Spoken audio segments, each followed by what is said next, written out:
Ramadan is an opportunity for one to begin to pray consistently. Is it obligatory to make up for the previous year's missed Salah? Okay, this question we've answered it so many times. Quick answer, brother, if you have just started being committed to your deen, okay, you are fresh now. At-tawbatu tajubu ma qablaha. The principle says that the repentance will wipe out and wipe off what happened in the previous years. So there's no need for you to hold a calculator or bring a piece of paper and a pen, calculate how many days you have missed the prayer, and then multiply that by 5 daily prayers, and you're going to end up with a huge number. You're going to put you off. Maybe you're going to say, forget about it. No. You start fresh, and inshallah, Allah will forgive you for that.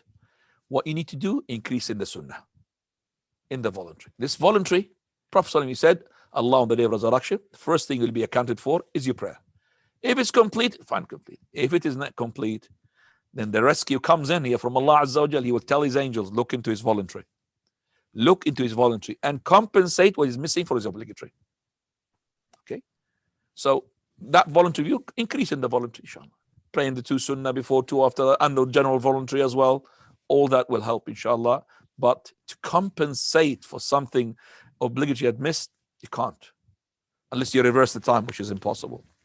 Once the prayer time is gone, it's gone. You can't compensate. It's gone. It's finished.